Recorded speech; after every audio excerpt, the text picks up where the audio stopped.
The morning light filtered through the ancient pines, casting long shadows across the ranger station's wooden porch. But the usual peace of dawn was shattered by a sound John Williams hadn't heard in months. The desperate, urgent barking of Max. John looked up from his coffee, brow furrowed. Max stood at the edge of the forest, his powerful German shepherd body tense as a bowstring. This wasn't the playful behavior of a dog wanting attention. No, John recognized that stance from Max's former life as a K-9 officer. It was the posture of a dog who had found something. "Max! What is it, boy?" John called, setting down his mug. Max barked again, more frantically this time, then ran 10 yards into the forest before stopping to look back. The dog's eyes, those intelligent, knowing eyes, seemed to bore into John's soul. There was something almost human in that gaze, something that sent a chill down John's spine despite the warming May morning. Max whined, then barked again, his entire body trembling with urgency. When John had seen many things in his 45 years, 15 as a Special Forces operator, another 2 as a forest ranger, but something about Max's behavior made the hair on his neck stand on end. This wasn't just a dog finding a raccoon or smelling a deer. This was different. "Hold on," John called, ducking inside to grab his pack and radio. "I'm coming." As he approached, Max grew more agitated, circling, whining, then darting back toward the trees before returning, like he was physically trying to pull John into the forest. All right, show me," John said, his voice calm despite the growing unease in his gut. Max bolted into the forest, following a trail invisible to human eyes. John jogged after him, his ranger's boots crunching on the pine needles.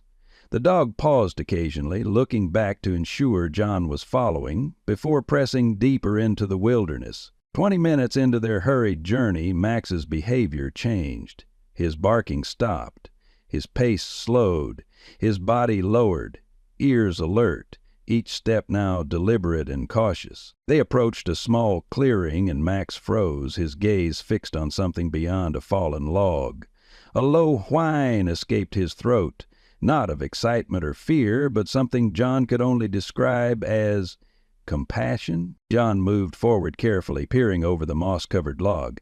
What he saw made his breath catch in his throat. There, curled up in a hollow beneath the massive fallen tree, was a small child. A little girl, no more than 8 years old, her clothes torn and dirty, her face smudged with grime and tears.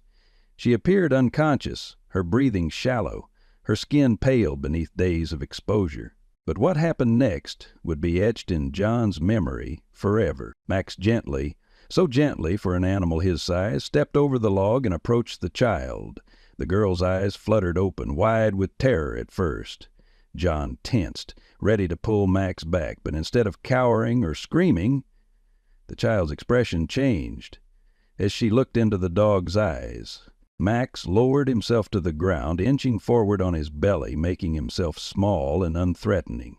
He stretched his neck forward, not to sniff or investigate, but to gently press his head against the girl's tiny hand. The child didn't speak, didn't cry out. She simply wrapped her frail arms around Max's neck and buried her face in his fur. The dog looked back at John, and in that moment, John could have sworn he saw a plea in those canine eyes. A plea for help, for understanding, for mercy. It was as if Max was saying, "I found her. She needs us. Save her." In that moment, deep in the Northern California wilderness, a bond formed between a traumatized canine dog and a silent little girl.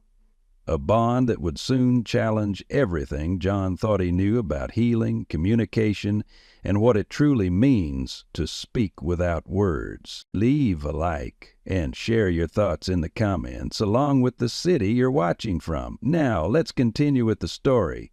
John Williams hadn't always been a forest ranger. The deep lines etched around his steel-mood eyes told a different story, one of battlefields far from these peaceful woods. At 45, his weathered face and prematurely silver-flecked hair betrayed the weight of memories he carried from 15 years in Special Forces. 2 years ago, He'd walked away from that life after a mission gone tragically wrong, seeking solace in the ancient redwoods of Northern California's Sierra National Forest. The ranger cabin had become his sanctuary, simple, isolated, and mercifully quiet. No gunfire, no orders, no impossible decisions, just the rhythm of nature and the occasional hiker needing directions. The Department of Forestry had been glad to hire someone with his discipline and survival skills, asking few questions about the nightmares that sometimes woke him shouting in the darkness. Max had come into John's life 6 months ago during a routine patrol. John had found the German Shepherd abandoned near the park boundary, severely injured with gunshot wounds. The local sheriff recognized the dog as a former police canine who had disappeared after a drug bust gone wrong. Something in the wounded animal's determined gaze had spoken to John, a fellow warrior who refused to surrender despite his scars. Veterinarians had been skeptical about Max's recovery, but John recognized the fighting spirit within the dog's powerful frame. Together they healed, man and animal forming an unlikely alliance built on mutual respect and silent understanding.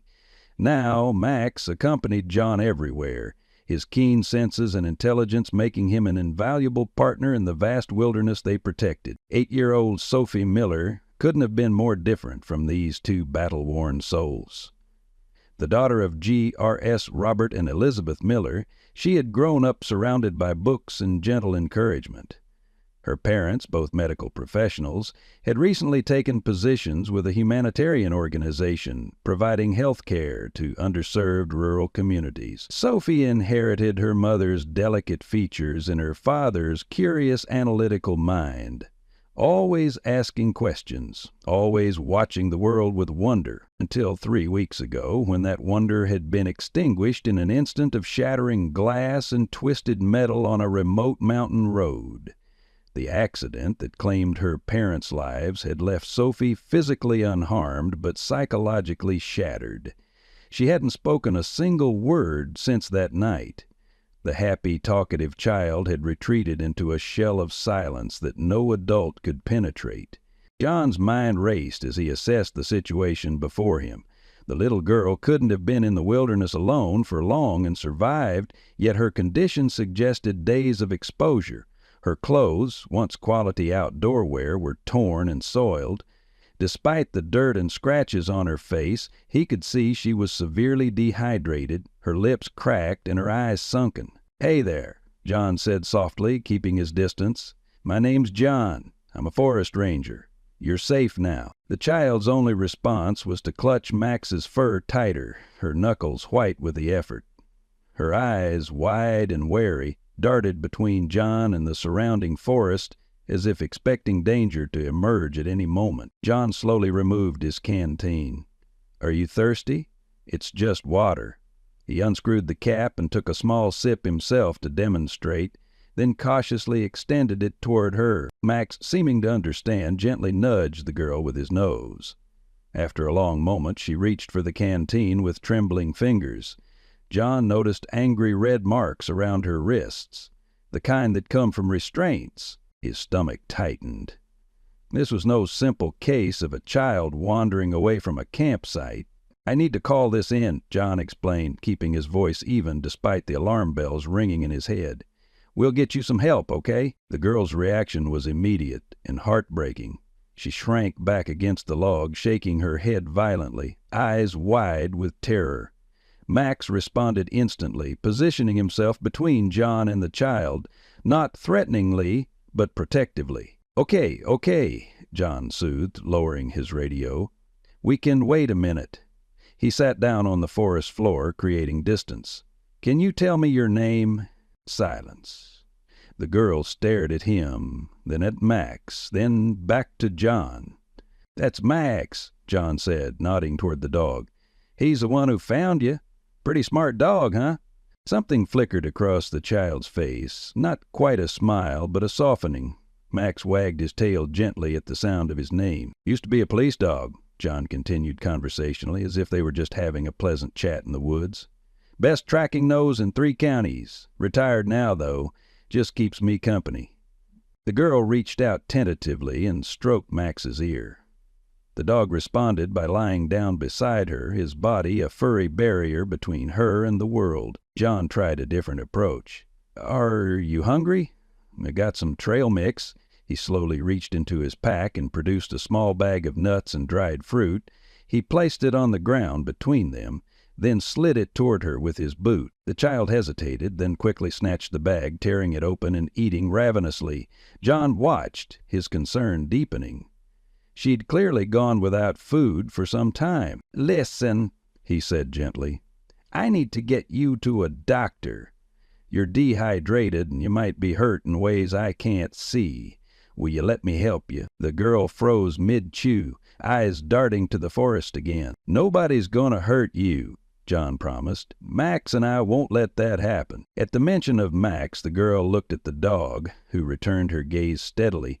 Something unspoken passed between them, a communication John couldn't quite decipher, but recognized as profound. After what seemed like an eternity, the girl gave a tiny nod. "Thank you for trusting me," John said. "Can you walk, or would you like me to carry you?" The girl pointed at her ankle, which John now noticed was swollen. A sprain, most likely. "Okay if I take a look?" he asked. Another small nod. John examined the injury with gentle hands. "Not broken, I think, but you shouldn't walk on it. I'm going to need to carry you back to my station. It's about 2 miles. The girl's eyes filled with tears, and she looked at Max in distress. "Max is coming, too," John assured her. "He won't leave you. Right, Max?" Max gave a soft woof that almost sounded like agreement. Before lifting her, John made one more attempt. "Can you tell me your name or your parents' names?" The girl opened her mouth as if to speak, then closed it again. Her lower lip trembled. She shook her head. "That's okay," John said. "You don't have to talk until you're ready." He radioed Tom Parker, the conservation director, speaking in carefully chosen words. "Tom, I found a lost child in Sector 7. Female, approximately 8 years old, mildly injured and dehydrated, no identification. I'm bringing her in now. Have medical standing by and notify Sheriff's Department, but," he paused, looking at the girl's fearful expression, "tell them to keep it low-key. This situation feels complicated." Tom's voice crackled back. "Copy that. Medical will be ready. Sheriff Ellis is out on a call, but should be back by the time you arrive." John tucked the radio away and smiled reassuringly at the girl. "Ready to go?" She nodded, reaching for Max again. "I'm going to pick you up now," John warned, before carefully lifting her. She was alarmingly light in his arms, bones pressing against his hands through her thin clothing. Max trotted alongside them as John began the journey back, repeatedly looking up at the girl as if checking on her condition. The child kept one hand extended, occasionally touching the dog's head as they moved through the forest. By the time they reached the ranger station, a small crowd had gathered, Tom Parker, the local doctor, and 2 deputies from the sheriff's department. The girl buried her face against John's chest at the sight of the uniforms. "She's scared," John explained, carrying her past the officers and directly to Dr. Sarah Martinez, who waited on the porch. "Let's get her inside," Sarah suggested, her experienced eyes already assessing the child's condition. Inside the station's small medical room, John tried to set the girl down on the examination table, but she clung to him, trembling violently. "It's okay," Sarah said. "You can hold her while I do an initial check." The examination revealed moderate dehydration, the sprained ankle, multiple scratches and bruises, and signs of exposure, but no life-threatening injuries. Throughout it all, Max remained pressed against John's legs, his eyes never leaving the child. "She needs fluids, rest, and monitoring," Sarah concluded. "Ordinarily, I'd say hospital, but—" "Look at her react to those uniforms," John said quietly. "Something's very wrong here." Sarah nodded. "I can set up what she needs here for tonight. Meanwhile, we need to figure out who she is." Deputy Williams approached cautiously. "We've checked missing persons reports for the surrounding 5 counties. Nothing matching her description. Widen the search," John suggested, "and check recent accidents or incidents involving families with young children." The deputy raised an eyebrow. You thinking foul play?" John glanced down at the marks on the girl's wrists. "I'm thinking this child has been through something terrible, and she didn't just wander into those woods by accident." As the adults talked, the girl's eyes grew heavier. Exhaustion was overtaking fear. Sarah hung an IV to address the dehydration, and within minutes the child was asleep, her hand still clutching Max's fur. "She's not letting go of that dog," Sarah observed. "And he's not leaving her side," John replied. "I've never seen him like this." By morning, word had spread through the small community of Pine Ridge. A child found in the woods was unusual enough to merit attention, but the circumstances surrounding this particular discovery had sparked intense curiosity. John sat at his desk, rubbing his eyes after a night spent dozing in a chair beside the girl, who had only slept when Max lay beside her on the narrow cut. Sarah Martinez returned early, carrying a small bag of children's clothes and a teddy bear. "My sister's kids outgrew these," she explained. "How's our patient?" "Still sleeping," John replied, his voice low. "No nightmares since about 3 a.m. Sarah's expression softened. "And you? Did you sleep at all?" John shrugged. "Enough." The truth was, he'd spent most of the night watching the rise and fall of the child's chest, haunted by the marks on her wrists and the terror in her eyes. Something in her silent suffering had awakened protective instincts he thought long buried beneath layers of scar tissue. A knock at the door announced Sheriff Ellis, a stout man with 30 years of law enforcement experience etched into his face. "Got a minute, Williams?" John followed him onto the porch, leaving the door cracked to hear if the girl woke. "I've got Child Protective Services breathing down my neck," Ellis said without preamble. "By the book, that child should be in state custody pending identification." "She's traumatized, Ellis," John replied, keeping his voice level despite the flare of defensiveness he felt. "You saw how she reacted to uniforms. Moving her now could cause more harm." "I'm not unsympathetic," Ellis sighed, "but my hands are tied. CPS is sending someone out today." Inside, they heard a sudden commotion. John rushed back to find the girl awake and pressed against the wall, eyes wide with fear. A deputy had entered through the back door, and his uniform had triggered her panic. Max stood between them, not growling but positioned protectively, his posture unmistakable. "Easy," John said to everyone in the room. "Deputy, step outside, please." Then to the girl, "You're safe, remember? Max and I are here." At the mention of Max, the girl's eyes found the dog, and her breathing began to slow. She reached out a trembling hand, and Max moved to her side, allowing her to bury her fingers in his fur. "See that?" John said to Ellis, who had followed him in. "She trusts the dog. Maybe the only one she trusts right now." Ellis watched the interaction with narrowed eyes. "I've never seen anything quite like it." "Neither have I," admitted Sarah, who was preparing to check the girl's vitals. "It's almost as if they can communicate." The girl allowed Sarah to approach only when Max remained beside her. During the examination, Sarah spoke softly about nothing in particular: the weather, the birds outside, her own daughter's collection of stuffed animals, creating a gentle atmosphere of normalcy. "Would you like to try some breakfast?" Sarah asked when she'd finished. "I brought some oatmeal." The girl nodded, her eyes still wary, but the blind panic subsided. As Sarah prepared the food, Tom Parker arrived with a stack of missing persons reports. "Nothing matches exactly," he reported, "but there's this." He laid down a newspaper clipping dated 3 weeks prior. The headline read, "Prominent Doctors Die in Mountain Road Accident." The article detailed how D. Robert and Elizabeth Miller had perished when their vehicle went off a remote road near the Cascade Mountains over 100 miles north. Their 8-year-old daughter Sophie had not been in the vehicle, but was presumed to be staying with relatives. "The timing fits," Tom said, "and the age." John studied the grainy photo accompanying the article. The smiling family looked happy, whole. The little girl bore a resemblance to their silent guest, though it was hard to be certain given her current condition. "Sophie," John said softly, turning toward the child. "Is your name Sophie?" The girl's spoon clattered against the bowl. Her eyes widened, and for a moment John thought she might speak. Instead, tears welled up and spilled down her cheeks. Max whined and pressed closer to her side. "I think we have our answer," Ellis said quietly. "But how did she get from the Cascades to here?" Sarah wondered.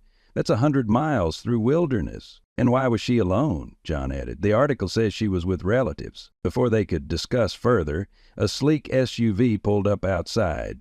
A woman in a crisp pantsuit emerged, her heels clicking purposefully as she approached the ranger station. "Child Protective Services," Ellis muttered. "Right on time." The woman introduced herself as Diane Foster, her practiced smile never quite reaching her eyes as she surveyed the room. "I understand you've found an unaccompanied minor," she stated, consulting her clipboard. "I'm here to transport her to appropriate temporary housing while we locate next of kin." At these words, Sophie, if that was indeed her name, gripped Max's collar so tightly her knuckles turned white. The dog responded by pressing against her legs, his eyes fixed on the newcomer. "Miss Foster," John began, "we believe we may have identified her as Sophie Miller. Her parents died recently in an accident near the Cascades." "Miller?"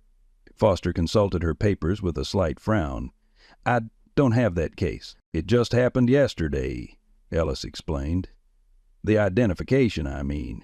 "Well, regardless of her identity, protocol dictates she be placed in emergency foster care while this is sorted out," Foster insisted, her tone suggesting the matter was already decided.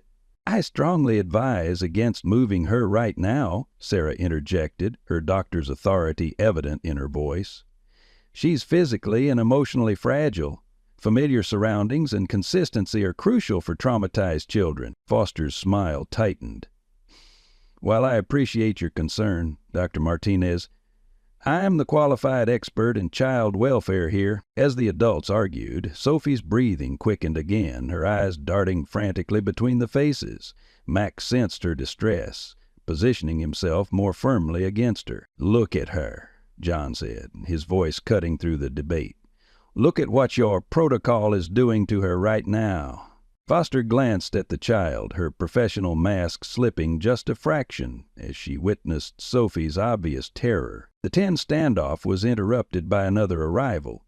A sleek black car pulled up, and an elegant woman in her early 40s emerged, her designer sunglasses and expensive coat marking her as an outsider in the rural community. "I'm looking for my niece," she announced as she entered without knocking.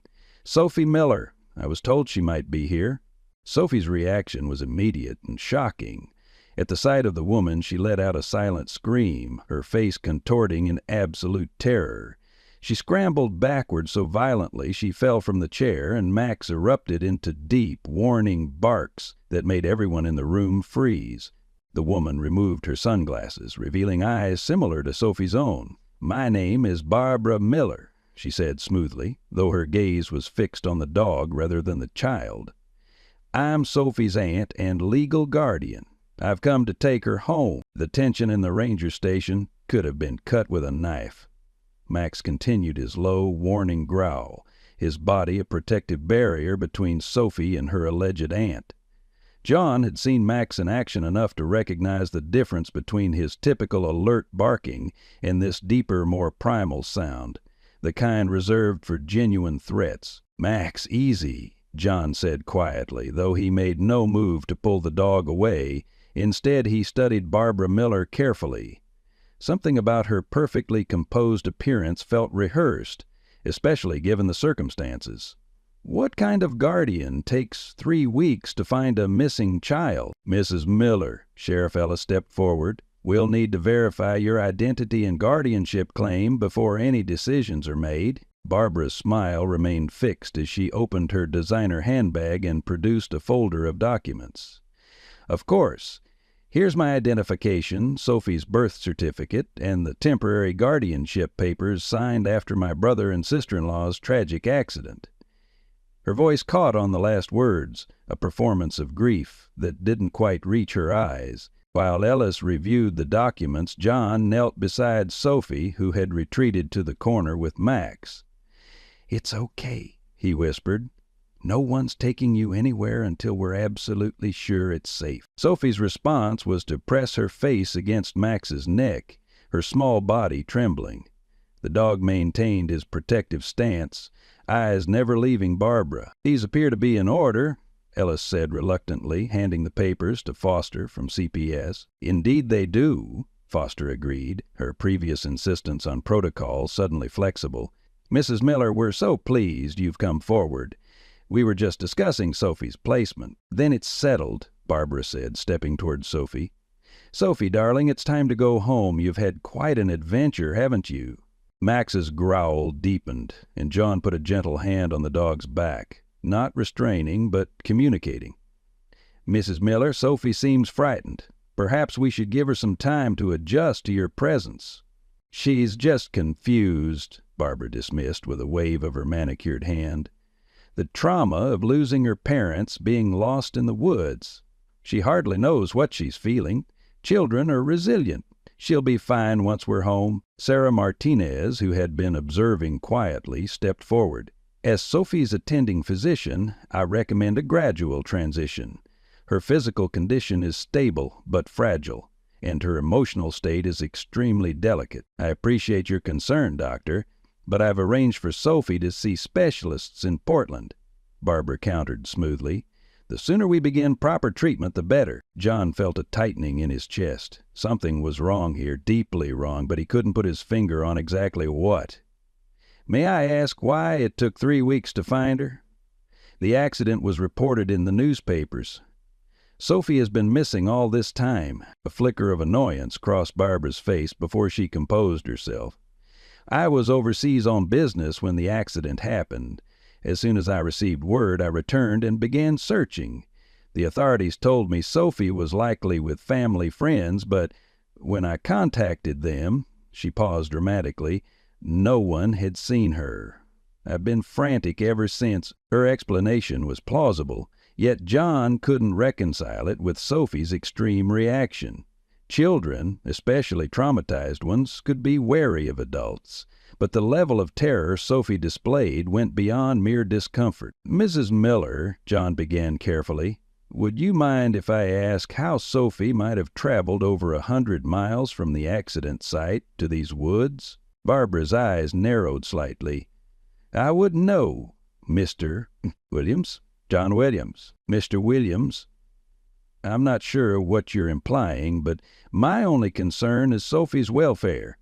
Now, if you'll excuse us, we have a long drive ahead." Foster from CPS nodded in agreement. "The documentation is in order. Mrs. Miller has legal custody." John looked to Sheriff Ellis, hoping for backup, but the sheriff merely shrugged. "Law's the law, Williams. We can't keep a child from her legal guardian without evidence of unfitness." It was a standoff, and John was running out of options. Then he remembered something, a detail that had been nagging at him since they found Sophie. "Before you go," he said, addressing Barbara directly, "could you tell us about Sophie's medical conditions? Any allergies or medications we should know about from her time here?" Barbara hesitated, just a fraction of a second, but enough for John to notice. "She has a mild allergy to penicillin, nothing else significant." John exchanged a glance with Sarah, who gave an almost imperceptible nod. The medical information in Sophie's school records, which Sarah had obtained that morning, indicated no such allergy. "One more thing," John added. "Sophie hasn't spoken since we found her. Is that normal for her?" Another slight hesitation. "She's always been a quiet child. The trauma of losing her parents has likely made it worse." John made a decision then, one that might cost him his job, but he couldn't ignore his instincts. "I'd like to request a formal review of this placement before Sophie leaves with Mrs. Miller. Given the unusual circumstances and Sophie's obvious distress, I believe we owe her that much caution." Foster bristled. "Mr. Williams, you have no standing to make such requests. You're a forest ranger, not a child welfare expert." "Actually," Sarah interjected, "as her treating physician, I can request a 72-hour medical hold for further evaluation." "Sheriff, I'm making that request officially now." Ellis looked uncomfortable but nodded. "That's within her authority, Mrs. Miller. I'm afraid Sophie will need to remain under medical observation for the next 3 days." Barbara's composed facade cracked, just slightly. "This is outrageous. I'll be contacting my attorney immediately." "You're welcome to do so," Ellis replied evenly. "In the meantime, you're welcome to stay in town to be near Sophie.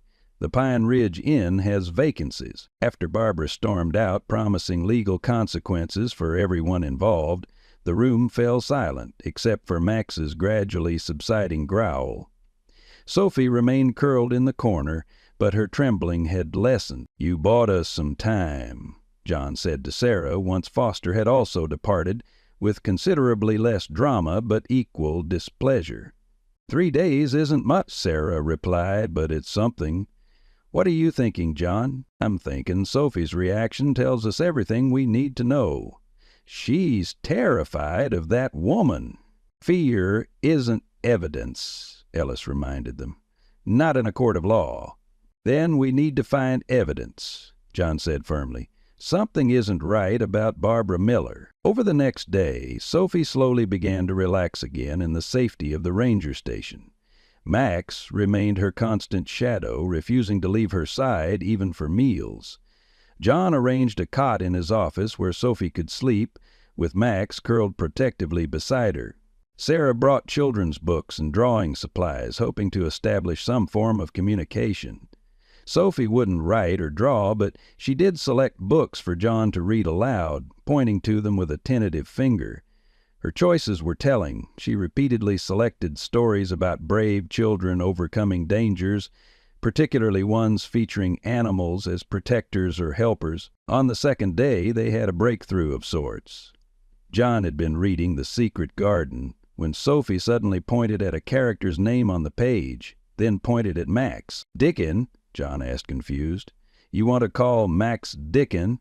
Sophie shook her head, frustrated. She pointed again at the book, then at Max, then at herself, then back at the book. "The boy who helps. Oh, you're saying Max helps you, like Dickon helps Mary in the story?" Sophie nodded vigorously, the first clear communication she had offered. "He does help you, doesn't he?" John smiled. "Max is special that way. He was trained to help people." Sophie looked thoughtful, then pointed at the word secret in the title. "Secret?" John asked. "Do you have a secret, Sophie?" The girl nodded slowly, her eyes suddenly filling with tears. "A secret about what happened to you? About how you got lost in the woods?" Another nod. "About your Aunt Barbara." Sophie's reaction was immediate. She drew her knees up to her chest and wrapped her arms around them, rocking slightly. "Hey, it's okay," John soothed. "You're safe here. Max and I won't let anyone hurt you." Sophie looked up at him, her expression filled with a doubt that broke John's heart. This child had clearly learned the hard way that adults couldn't always protect her. Meanwhile, Tom Parker had been quietly investigating Barbara Miller. "She's the CEO of a company called Miller Tech Investments," he reported to John that evening after Sophie had fallen asleep. "They specialize in buying land for development. Currently, they're partners with Eagle Timber Corporation on a major project." "Eagle Timber," John repeated. "Why does that sound familiar?" "Because they've been trying to purchase logging rights to the eastern section of the conservation area for years," Tom explained. "The section that borders the watershed draws. Robert and Elizabeth Miller were fighting to protect before their deaths. The pieces began to fall into place." "Sophie's parents were environmental activists?" "Not just activists," Tom continued, producing a folder of newspaper clippings. "Dr. Robert Miller was an environmental scientist specializing in water quality. Elizabeth was a public health physician. Together they were documenting the impact of Eagle Timber's operations on water supplies in rural communities. Their research was reportedly about to be published when they died. "A convenient accident," John muttered. "Gets more interesting," Tom added. "Barbara Miller isn't just Sophie's aunt. She's Robert's sister, but they were reportedly estranged for years because of her business dealings." John felt a chill. "So she stands to gain from both her brother's death and control of Sophie, and whatever research they were compiling," Tom agreed. But here's the real kicker. 3 days before the accident, Robert Miller filed a whistleblower report with the EPA. The contents are sealed pending investigation. John paced the small office, conscious of Sophie sleeping nearby. So, we have environmental researchers about to expose something big, a convenient accident that kills them both, and a suddenly interested aunt with direct business connections to the company they were investigating. It's circumstantial, Tom warned. Not enough to deny custody. There is more to it, John insisted. Sophie's reaction to Barbara was pure terror. And how did she end up 100 miles from the accident site? Something happened that night that we're missing. A soft whimper from the cot drew their attention. Sophie was dreaming, her face contorted in distress. Max immediately stood up, nudging her hand with his nose until she quieted. That dog, Tom marveled.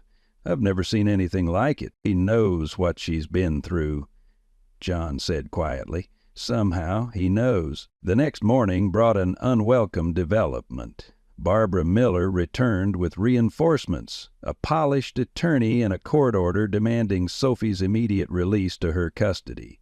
The 72-hour hold expires tomorrow anyway, the attorney explained smugly. The judge saw no reason to prolong this unnecessary separation. Sheriff Ellis examined the paperwork and sighed. It's legitimate.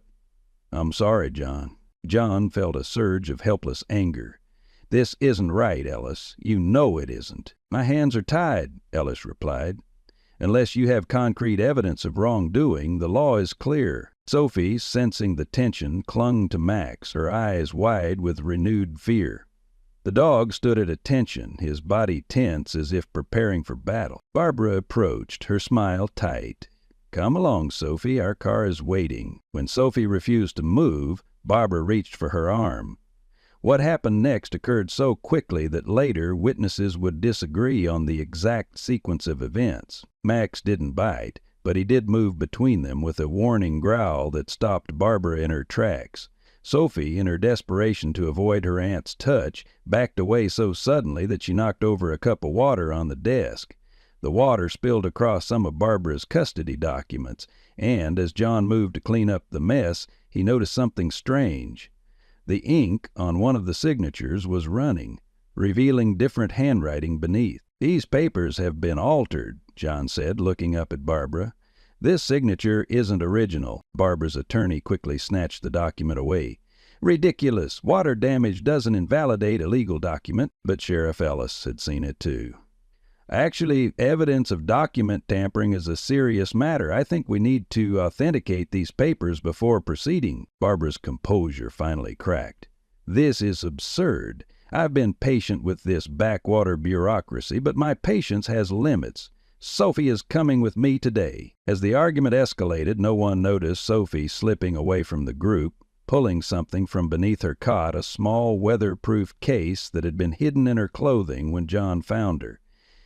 With trembling hands, she opened it and removed a USB drive, which she pressed into John's hand when he turned toward her. The small gesture didn't go unnoticed by Barbara, whose eyes widened.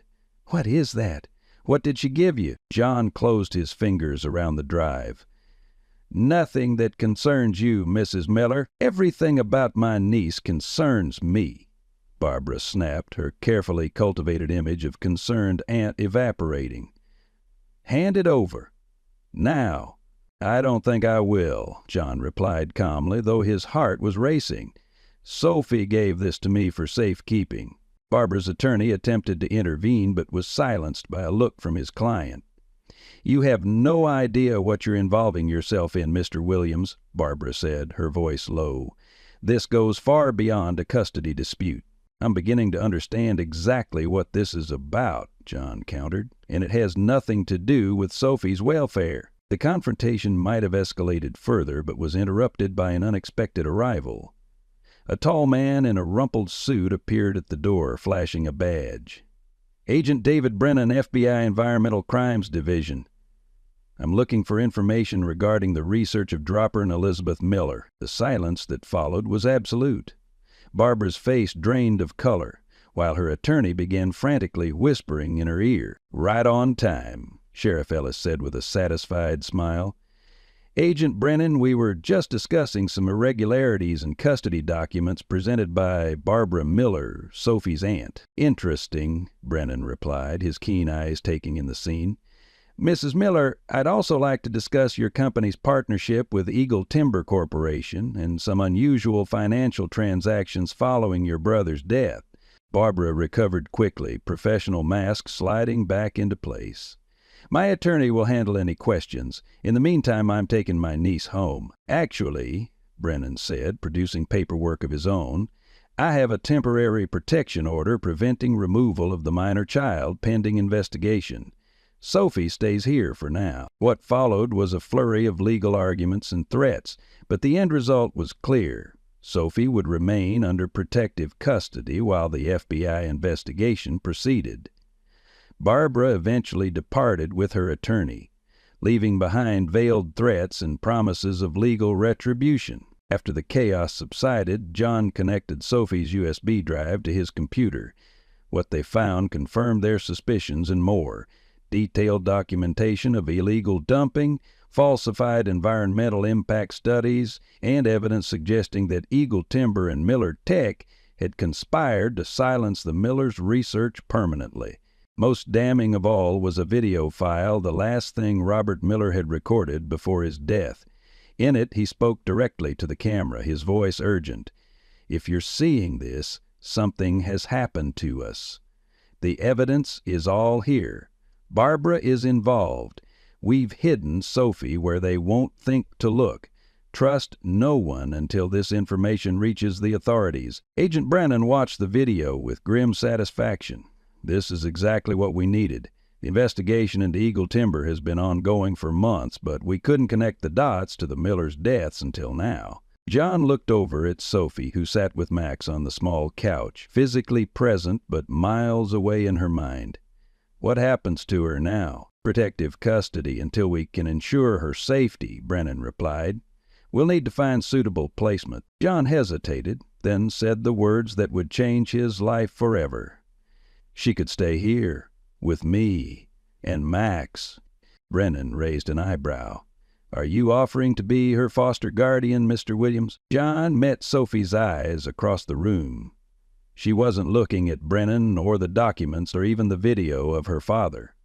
She was looking directly at John, and for the first time since he'd found her in the woods, there was something in her expression besides fear.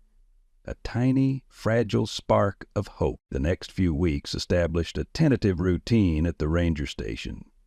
With Barbara Miller's custody claim suspended pending the FBI investigation, John received emergency foster care authorization with Sarah Martinez's strong endorsement.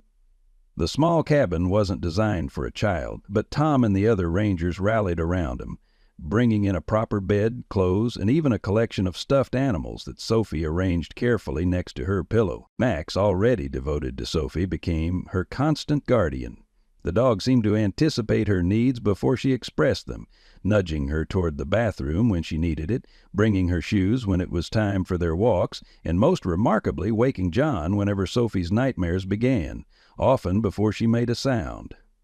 "It's like he can read her mind," Sarah remarked one afternoon as they watched Sophie and Max in the meadow behind the station. The child was picking wildflowers, while the German shepherd patrolled a careful perimeter around her, alert to any potential danger. "Not her mind," John corrected. "Her body language, her breathing, her scent. Dogs can sense changes we can't perceive. Max was trained to detect bombs, drugs, and fear. Sophie's fear has a particular signature to him now. And her trust," Sarah added softly. "That's the miracle here, isn't it? After whatever she witnessed, she can still trust." John nodded, watching as Sophie bent to place a crown of daisies on Max's patient head. The dog sat perfectly still, tolerating the decoration with dignified resignation that made John smile despite the gravity of their situation. Sophie still hadn't spoken a word, but she had begun communicating in other ways. She pointed to things she wanted, nodded, or shook her head in response to questions, and had even started using a simple picture card system that Sarah developed. Most significantly, She had begun drawing haunting, detailed pictures that provided glimpses into her ordeal. The most disturbing drawing showed a car teetering on the edge of a cliff, with 2 stick figures inside and a third smaller figure being carried away by a much larger one into a dark forest. Another drawing depicted a cabin with bars on the windows and a little girl inside, tears streaming down her face. Agent Brennan had photographed each drawing, adding them to the growing file of evidence. "She's our key witness," he explained to John during one of his frequent visits, "but we need to hear her story in her own words. The drawings help, but without her testimony—" "She'll speak when she's ready," John insisted, protective of Sophie's fragile progress. "Pushing her could set her back months." "We don't have months," Brennan countered. "Eagle Timber is already moving equipment into the eastern forest. Whatever evidence remains there will be destroyed. So stop them. You have the Miller's research." "It's not that simple," Brennan sighed, running a hand through his thinning hair. "The research proves environmental crimes, yes, but not murder. For that, we need Sophie's account of what happened that night." The pressure was mounting. Barbara Miller had filed lawsuits against the Sheriff's Department, Child Protective Services, and John personally, alleging kidnapping and interference with custody. Although the FBI investigation had temporarily stalled her custody claim, her corporate resources met a battalion of attorneys working to discredit the evidence and regain control of Sophie. More worrying were the strangers John occasionally spotted at the edges of the ranger station's territory, men with binoculars and hard expressions who disappeared when approached. He took to carrying his sidearm at all times, and the other rangers established an informal patrol schedule, ensuring that Sophie and Max were never without protection. Despite the tension, Sophie was slowly healing. Her physical injuries had mended, and she had gained weight under John's careful attention to her diet. She slept better now, the nightmares coming less frequently. Most encouraging was her increasing comfort with their small circle of trusted adults: John, Sarah, Tom, and Agent Brennan, whom she had initially feared but gradually accepted. One evening, as John read to Sophie from the secret garden, still her favorite, she suddenly placed her small hand over his, stopping him mid-sentence. She pointed to a passage where the character Mary begins to heal through her connection to nature and friendship with Dickon. "Yes, she's getting better," John agreed, "just like you are." Sophie shook her head, frustrated by the limitations of her silence. She pointed to herself, then made a walking motion with her fingers, and finally pointed toward the eastern forest. "You want to go to the forest?" John guessed. Sophie nodded vigorously, then made a shape with her hands that John recognized as the cabin from her drawings. John felt a chill. "The cabin where they kept you? It's in the eastern forest?" Another nod, more emphatic this time. "Sophie, are you saying you can find that cabin again?" The little girl's face was solemn as she nodded once more, her eyes conveying the gravity of what she was offering. John immediately called Brennan, who arrived within the hour, out of breath and hopeful. "If she can lead us to this location, it could break the case wide open," the agent said after John explained Sophie's communication. "Physical evidence connecting Barbara Miller or Eagle Timber employees to Sophie's abduction would be the missing link." "It's a lot to ask of her," John cautioned, glancing toward Sophie's room, where she was preparing for bed, Max at her side as always. "Going back there could trigger severe trauma responses." "I understand that," Brennan said, his voice softening. "But you've seen the satellite images. Eagle Timber's operation is moving rapidly. By this time next week, that entire area could be cleared." John spent a restless night weighing the options. By morning, he had made his decision. After breakfast, he sat with Sophie at the kitchen table and explained as gently as he could, "Sophie, Agent Brennan needs your help to find the cabin. I know it's scary to think about going back there, but you wouldn't be alone. Max and I would be with you the whole time. No one would hurt you." Sophie listened intently, her eyes serious beyond her years. When John finished, she didn't immediately respond. Instead, she went to her room and returned with one of her drawings, not of the cabin, but of her parents.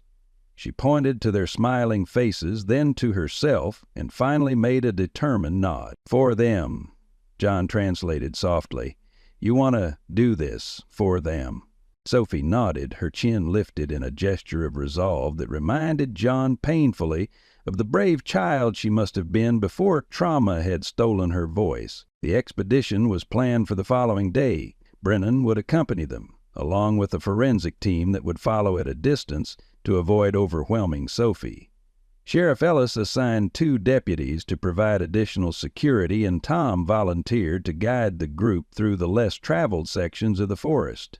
That night, John found it difficult to sleep, his mind racing with contingency plans and worst-case scenarios. Around midnight, he heard Max's distinctive whine, the sound that always preceded Sophie's nightmares. He quickly went to her room, expecting to find her in the grip of a terror dream. Instead, Sophie was sitting up in bed, fully awake, with Max's head in her lap. She was stroking the dog's ears with methodical gentleness, her expression distant and sad. "Can't sleep?" John asked softly, sitting on the edge of her bed. Sophie didn't respond directly, but she reached for her notebook and pencil from the bedside table. John had encouraged her to write if she couldn't speak, but until now she had shown little interest in this form of communication. Slowly, with careful attention to each letter, Sophie wrote 6 words and turned the notebook toward John. "What if they find us again?" The simplicity of the question belied its devastating implications. Sophie wasn't just afraid of revisiting the site of her trauma, she was afraid of being recaptured by the people who had already taken everything from her. "They won't," John promised, hoping his voice conveyed more certainty than he felt. "We'll have protection, Agent Brennan, the deputies, Tom and Max and me. We won't let anyone hurt you." Sophie wrote again, "You can't stop them." The stark assessment from an 8-year-old struck John like a physical blow.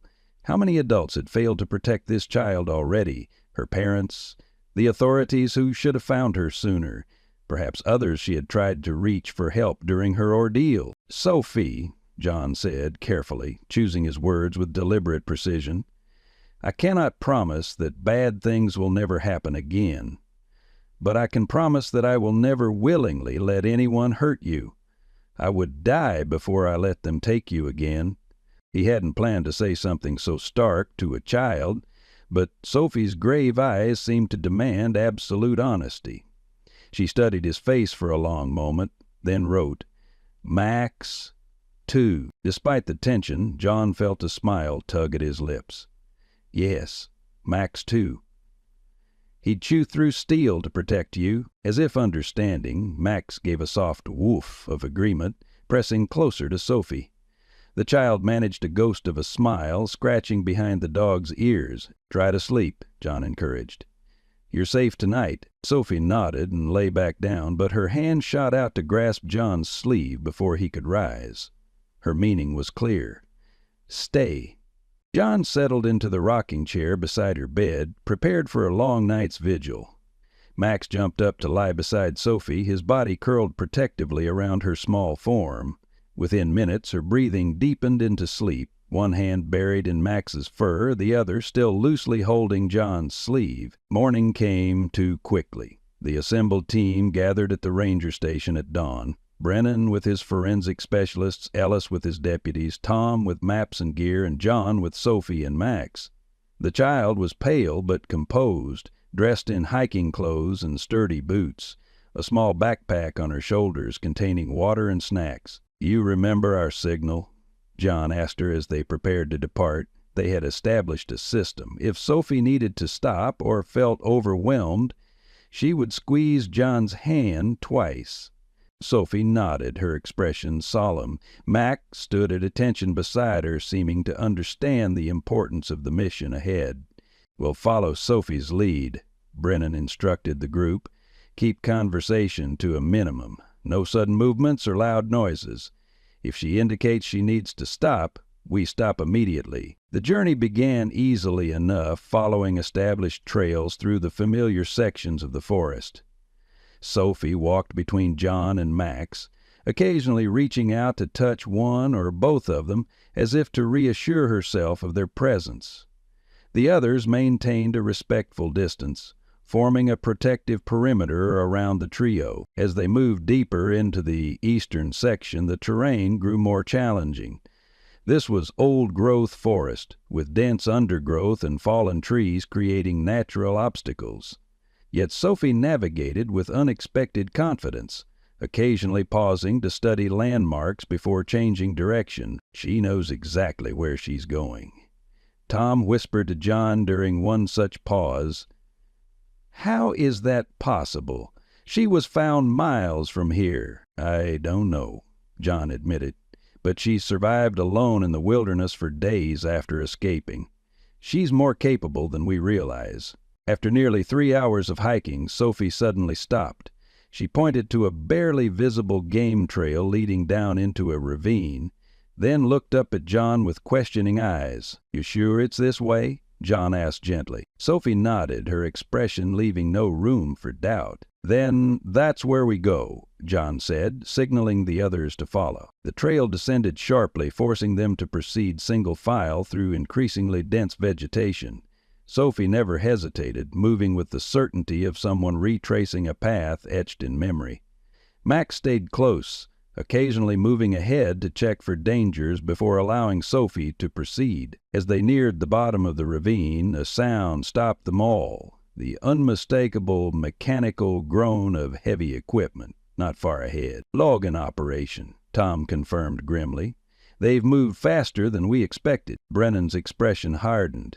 "We need to hurry." Sophie tugged urgently at John's sleeve, pointing ahead with increasing agitation. Her message was clear. "We're close, but time is running out." The group quickened their pace, emerging from the dense forest into a small clearing, partially obscured by a stand of ancient cedars. There, half hidden by overgrowth and nearly invisible unless you knew exactly where to look, stood a dilapidated cabin with boards across its windows, exactly as Sophie had drawn it. "Stop that machine!" Brennan shouted, breaking into a run toward the bulldozer, his FBI credentials held high.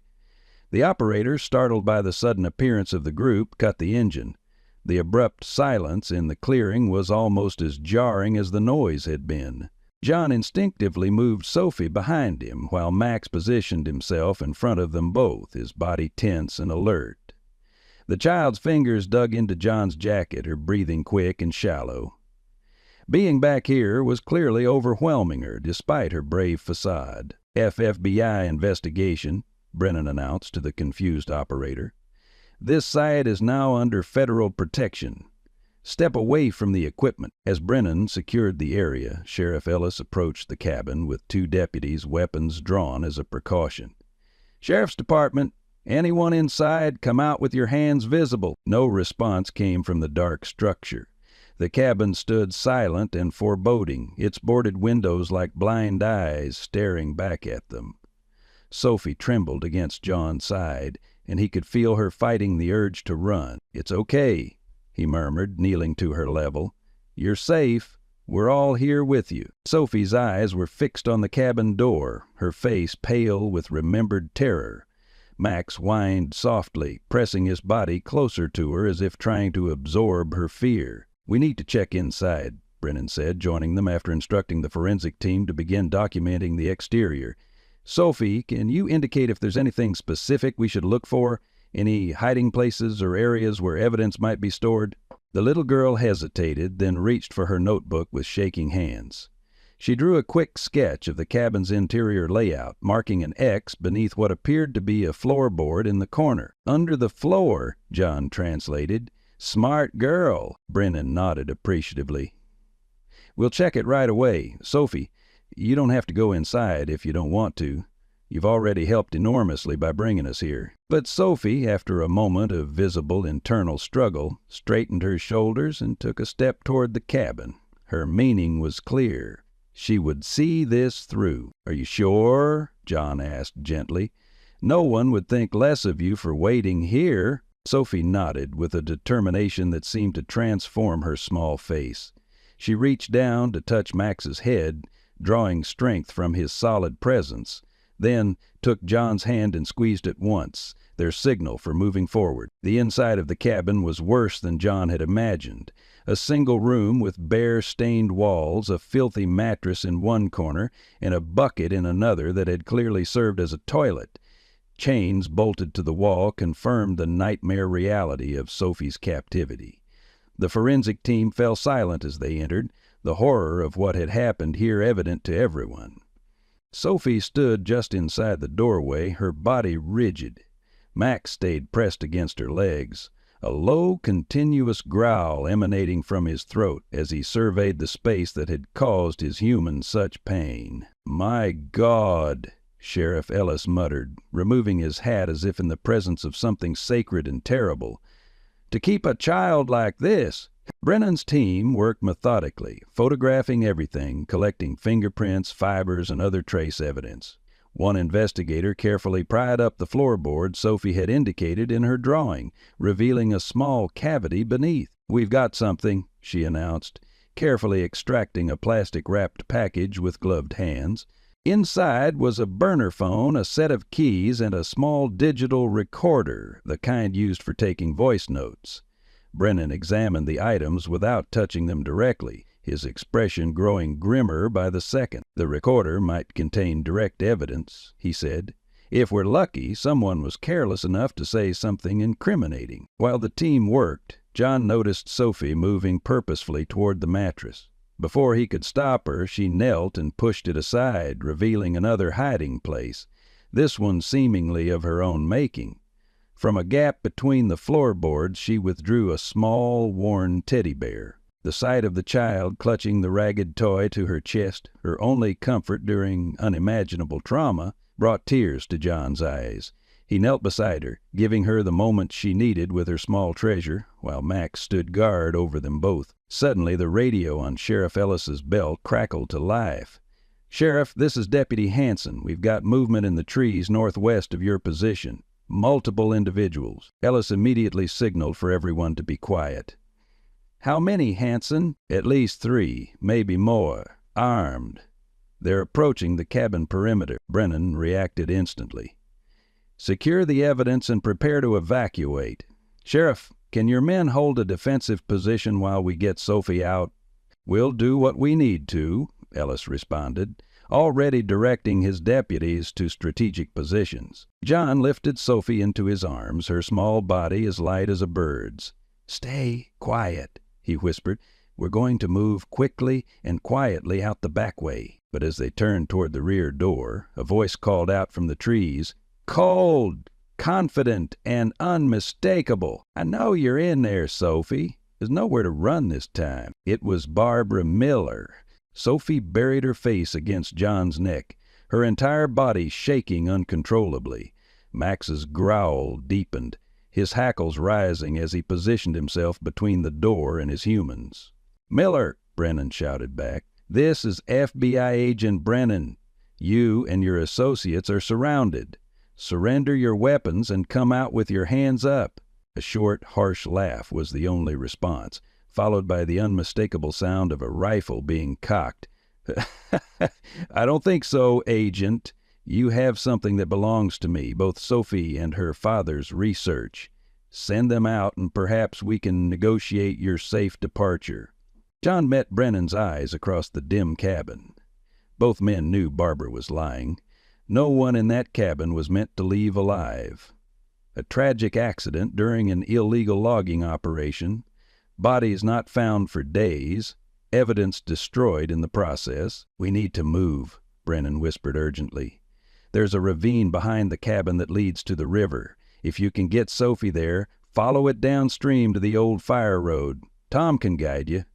Tom nodded grimly, already checking the route through the small rear window. "It's clear for now, but we need to go immediately." John set Sophie down and knelt before her.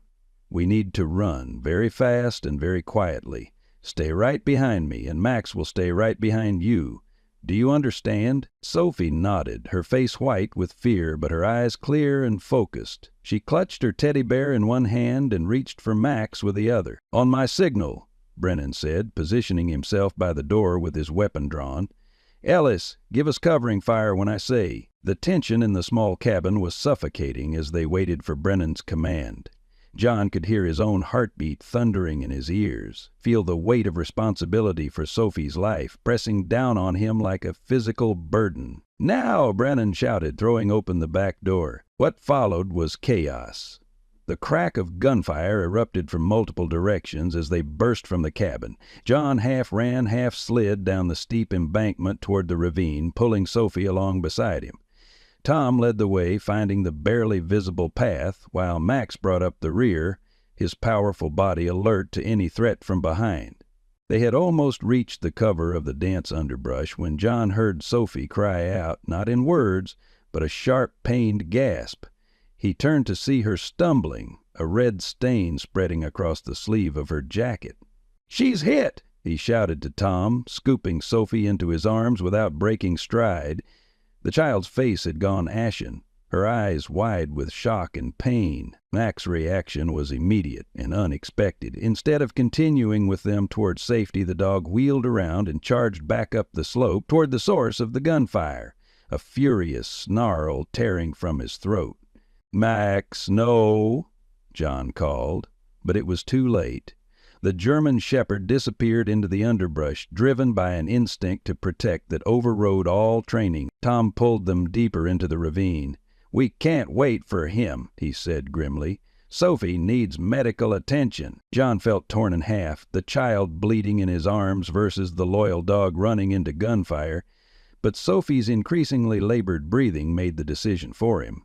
They pressed on, following the narrow game trail that paralleled the small stream at the bottom of the ravine. Behind them, the sounds of the firefight intensified, punctuated by shouts and, most chillingly, a high-pitched yelp that could only have come from Max. The sound pierced John's heart like a physical blow, but he forced himself to keep moving, keep carrying Sophie toward safety. "Hang on, sweetheart," he murmured against her hair as she drifted in and out of consciousness. "Just hang on. We're going to get help." The wound itself wasn't immediately life-threatening. The bullet had grazed her upper arm rather than penetrating deeply. But for a child Sophie's size, even moderate blood loss was dangerous. She was growing alarmingly limp in his arms, her head lolling against his shoulder. "There's a ranger outpost about a mile downstream," Tom said, moving branches aside to clear their path. "Emergency medical supplies, radio, everything we need." John nodded, unable to speak past the tightness in his throat. Each step carried him farther from Max, yet closer to help for Sophie. It was an impossible choice that wasn't really a choice at all. The child had to come first. But the absence of Max's solid presence beside them felt like a physical wound, a vital piece of their small family suddenly torn away. As they reached a bend in the ravine that would take them out of sight of the cabin, John allowed himself one glance back. Through the trees he could see smoke beginning to rise. Someone had set fire to the cabin, presumably to destroy the evidence it contained. Of Max, there was no sign at all. The ranger outpost was little more than a hardened shed with basic emergency supplies, but to John it represented salvation. Tom quickly located the first aid kit while John gently laid Sophie on the narrow cot. Her face was alarmingly pale, her breathing shallow, but her eyes followed his movements with desperate trust. "You're going to be okay," John promised, as he carefully cut away the sleeve of her jacket to expose the wound. The bullet had carved a deep furrow across her upper arm, but thankfully hadn't hit bone or major vessels. Still, the blood loss and shock were serious concerns for a child her size. Tom had already established radio contact with emergency services. "Medevac helicopter is on the way," he reported. "ETA 15 minutes. They've been advised of a pediatric gunshot wound." John cleaned and bandaged Sophie's arm with practiced efficiency, his special forces medical training resurfacing in the crisis. "You're being so brave," he told her as he worked. "Braver than any adult I know." Sophie's eyes were glassy with shock and pain, but she managed to form a question with her lips that John could read clearly. "Max?" The question stabbed through him like a knife. "I don't know, sweetheart," he admitted, unable to lie to her. "He ran back to protect us. He's very brave, too." Tears welled in Sophie's eyes, spilling silently down her cheeks. John gently wiped them away with his thumb. "Max is smart and tough. If anyone can make it, he can." The sound of distant gunfire had ceased, replaced by an ominous silence that spoke volumes.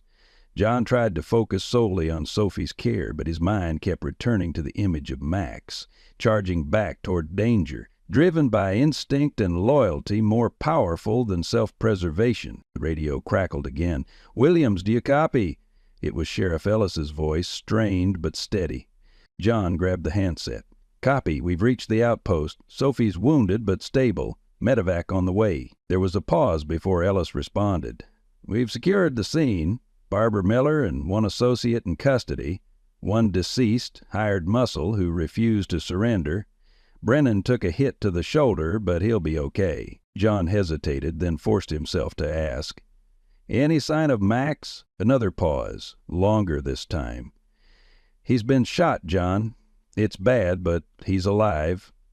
Brennan's team is doing what they can for him." The news hit John like a physical blow. He leaned against the wall of the outpost, struggling to maintain composure for Sophie's sake.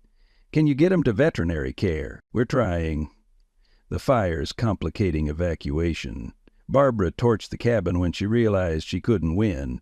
The blaze is spreading fast. Outside, the distant sound of helicopter rotors provided a momentary distraction. "Medevac's approaching," John reported. "I need to get Sophie ready for transport." "Understood. We'll do everything possible for Max." Ellis, out. As John turned back to Sophie, he realized she had heard and understood the entire exchange. Her face was transformed by an expression he'd never seen there before.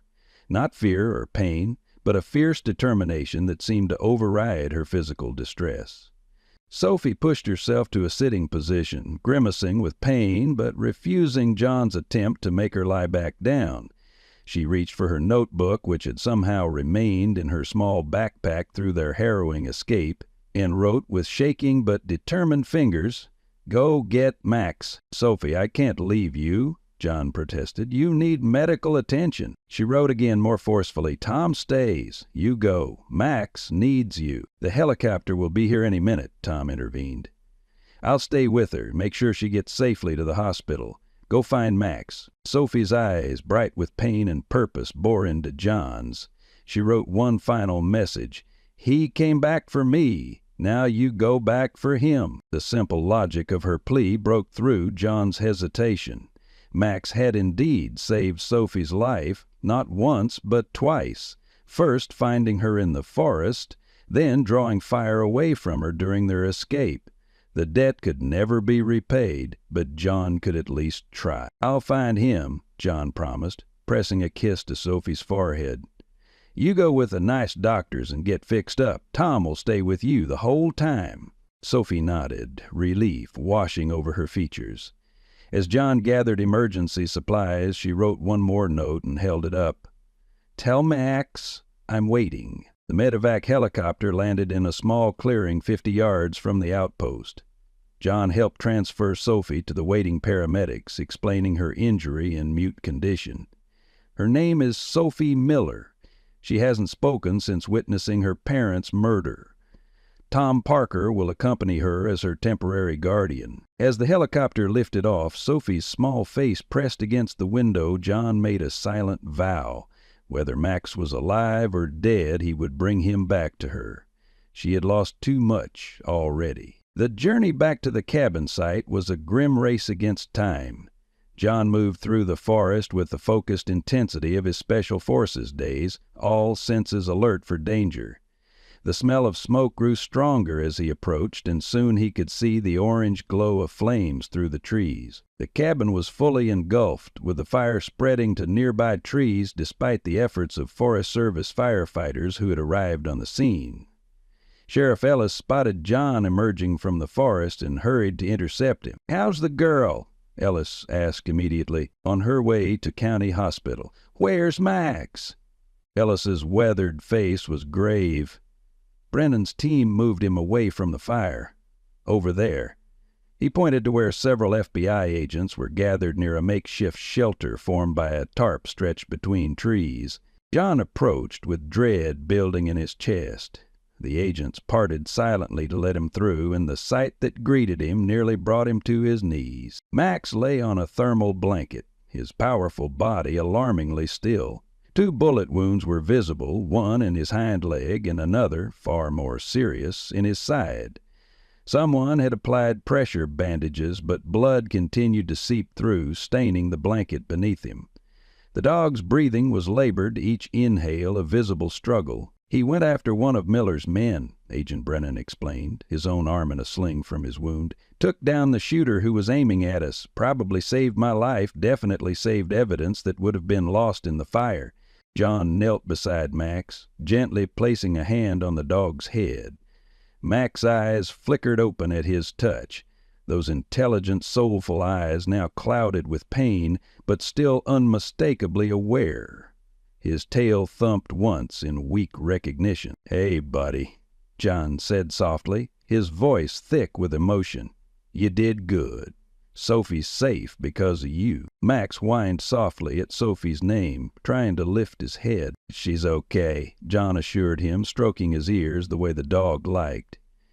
"She's getting help. She sent me to bring you to her." The nearest veterinary facility was over an hour away by road, and based on Max's condition, John knew he might not survive the journey. But the alternative, letting him die here in the forest, was unthinkable. "I need to get him to a vet immediately," John said, looking up at Brennan. "Is there any way to expedite transport?" Brennan nodded, his expression somber but determined. "There's a second medevac coming for me and the other wounded. They can take Max, too." "A medical helicopter for a dog?" Ellis questioned doubtfully. "For a hero who happens to be a dog," Brennan corrected. "Without Max and Sophie, we wouldn't have found this site or captured Barbara Miller. I'll handle any questions about protocol." As they carefully transferred Max onto a makeshift stretcher, John murmured reassurances, trying to keep the dog calm despite the jostling that clearly caused him pain. Max's eyes never left John's face, that unwavering trust still present despite his suffering. The revelation came while they waited for the helicopter. Barbara Miller, handcuffed and seated in a sheriff's vehicle, had been watching the efforts to save Max with unconcealed contempt. "You're all so concerned about a stupid dog," she spat when John passed near the vehicle. "You have no idea what you've destroyed today. That research would have implicated dozens of officials who approved our permits. My brother wasn't just collecting evidence against Eagle Timber, he was exposing a network of corruption reaching all the way to the state capitol." John paused, struck by the implications. "That's why you needed Sophie, isn't it? Not just to silence her as a witness, but because you thought she knew where Robert hid his complete findings." Barbara's laugh was brittle. "The fool told her everything. Used some ridiculous code only she would understand." "My clever Sophie will know where to look," he said in his last message. John felt a chill despite the heat from the nearby fire. "So there's more evidence than what was on the USB drive?" "Of course there is," Barbara sneered. "Why do you think I didn't just kill her when I had the chance? I needed her alive until she revealed where Robert hid his backup data.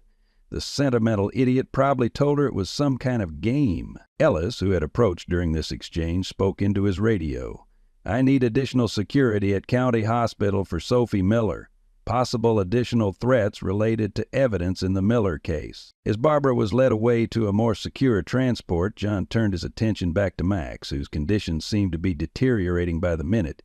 The dog's breathing had become more labored, his powerful body trembling with shock and blood loss. "Stay with me, Max," John urged, keeping pressure on the worst wound. "Sophie's waiting for you, remember? You can't give up now." Max's eyes, growing increasingly unfocused, still managed to convey an emotion so human it was startling. Not fear of death, but concern for those he would leave behind. His tail thumped once more against the ground, then fell still.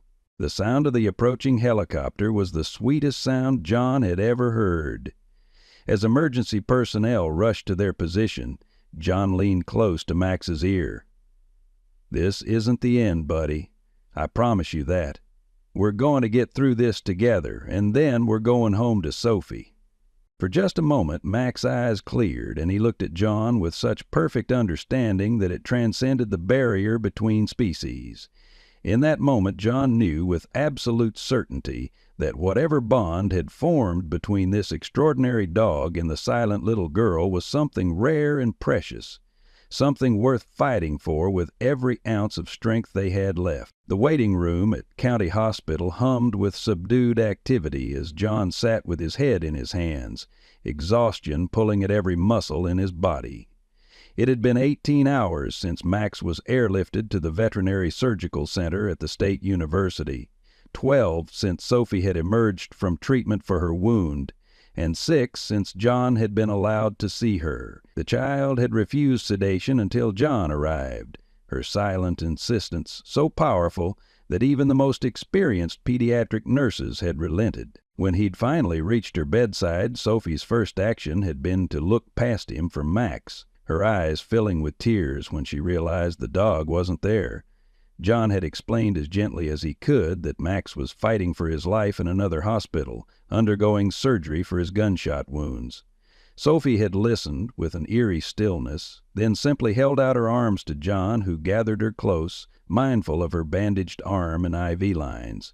"He's the toughest dog I've ever known," John had whispered against her hair, "and he has something worth coming back for." Now, as morning sunlight streamed through the hospital windows, John waited for news on 2 fronts. Dr. Sarah Martinez had gone to check on Sophie, who had finally fallen into an exhausted sleep after dawn. Agent Brennan, his shoulder bandaged but otherwise mobile, had promised updates on Max's condition as soon as the veterinary hospital reported. Sarah appeared first, carrying 2 cups of coffee. She handed one to John and sat beside him. "She's still sleeping," she reported. "The nurses say she didn't have any nightmares overnight, which is remarkable given what she's been through." John nodded, grateful for small mercies. "Any word on when she can be released?" "Possibly tomorrow, if there's no sign of infection. The wound was clean, all things considered." Sarah hesitated, then added, "There are complications, though. Not medical ones." "Barbara Miller?" John guessed grimly. Sarah nodded. "She's been arraigned on multiple charges, but her legal team is already maneuvering. And there's another issue. Sophie's grandparents have been located, her mother's parents living in Florida. They've filed for custody." John felt a hollow opening in his chest. Of course there would be blood relatives with stronger legal claims than his temporary guardianship. He'd known this was coming, but somehow, in the chaos of the past days, he'd allowed himself to imagine a different outcome. "Are they good people?" he asked, the only question that truly mattered. "By all accounts, yes. They're in their 70s, retired teachers. They lost touch with Elizabeth after she married Robert, some kind of family disagreement, but they seemed genuinely devastated about what happened to their daughter and granddaughter." John tried to imagine Sophie starting over again with elderly grandparents she might not even remember, in a state thousands of miles away from the forests she knew, away from the small circle of trust she'd built here, away from Max, if he survived. "When will they arrive?" "Tomorrow afternoon. Child Services wants them to meet with Sophie's doctors and psychologist first, to understand the extent of her trauma." Before John could respond, his phone rang, the veterinarian's number. He answered immediately, his heart pounding. "Mr. Williams? This is Dr. Chen from University Veterinary Hospital." The woman's voice was professional but warm. "I wanted to update you on Max personally. He made it through the night, which was our first major hurdle." John closed his eyes, relief washing through him. "Thank God, he's not out of danger yet," Dr. Chen cautioned. "The bullet to his hindquarters was straightforward, but the one that entered his side caused significant internal damage. We've repaired what we could, but he lost a lot of blood and infection remains a serious risk." "But he has a chance?" "Yes, and I have to say he's fighting harder than any animal I've treated in 20 years of practice. There's something exceptional about him." "There is," John agreed, thinking of the extraordinary bond between Max and Sophie. When can I see him? He's still in intensive care, but we could allow a brief visit this afternoon. I understand there's a child involved as well. His handler's daughter?" John didn't correct the assumption. "Yes, she was injured in the same incident. They're very close. Once he's more stable, we could potentially arrange a visit. Sometimes familiar presence can make a significant difference in recovery." After ending the call, John shared the cautiously optimistic news with Sarah. "Max is hanging on. The vet thinks he has a fighting chance." "Sophie will be relieved," Sarah said. "I've never seen a connection like theirs before. It's like they understand each other on some level the rest of us can't access." "They've both been through the unimaginable," John said quietly. "Maybe that creates a language of its own." They fell silent, contemplating the long road ahead. The charges against Barbara Miller and her associates had expanded to include conspiracy, attempted murder, kidnapping, and environmental crimes. Eagle Timber's operations had been suspended pending investigation, and several local officials had already resigned, sensing the coming storm of corruption allegations. Most significant was the discovery Sarah had made that morning. Sophie's father was right, she told John. She did know where to look for his backup evidence. "What do you mean?" Sarah produced a small stuffed bear from her bag, the same one Sophie had retrieved from the cabin. "I brought this from her room while she was sleeping.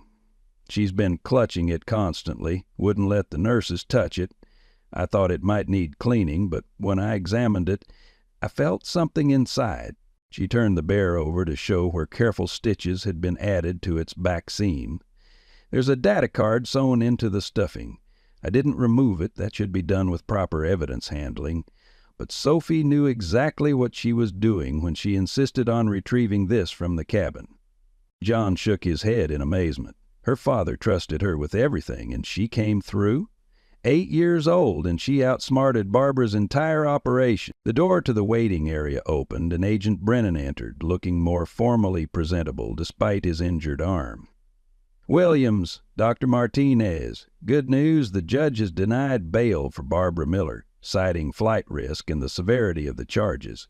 "That is good news," John agreed. "What about the evidence from the cabin site? What survived the fire is being processed now. The digital recorder contained conversations between Barbara and someone in the state environmental office discussing how to handle her brother and his research. It's damning." Brennan paused, his expression softening slightly. "How's Sophie doing?" "Physically, she's recovering well," Sarah answered. "Emotionally, it's harder to say. She still hasn't spoken." "And her dog?" "He's fighting," John said simply. "Like Sophie, he's a survivor." Brennan nodded thoughtfully.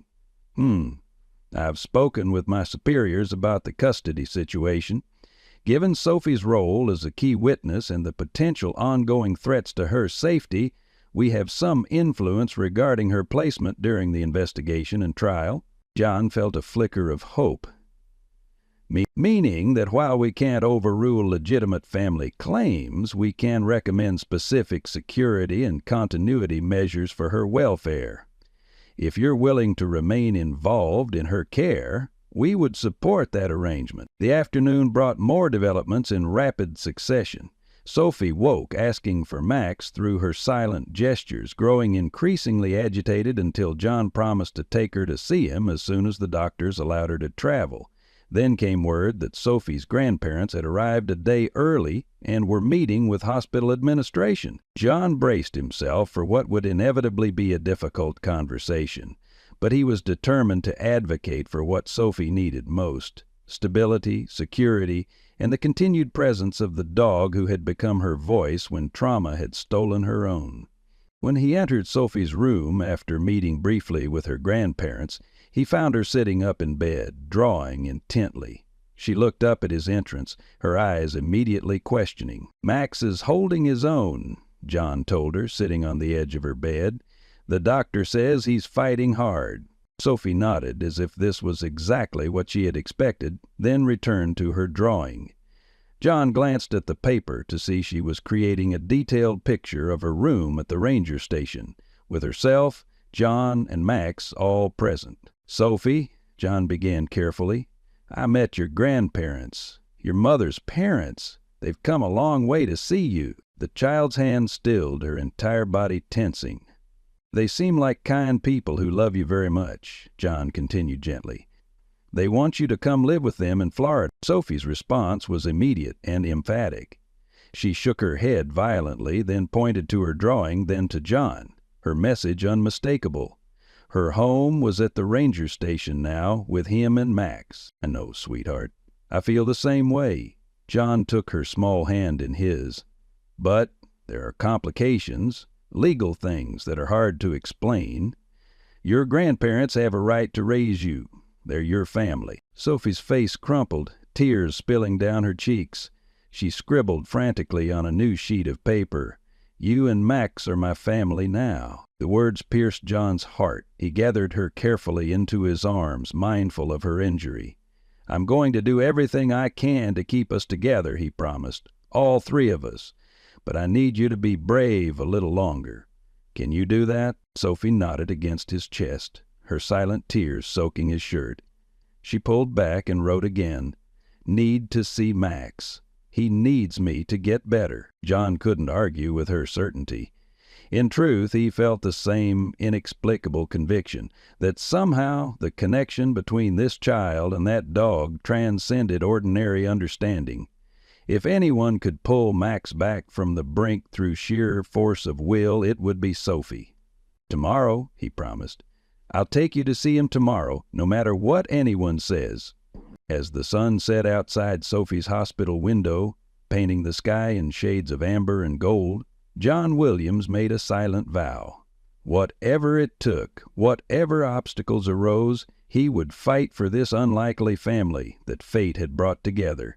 A wounded warrior, a silenced child, and a heroic dog, three broken souls who had somehow, against all odds, become each other's salvation. I hope you enjoyed today's story.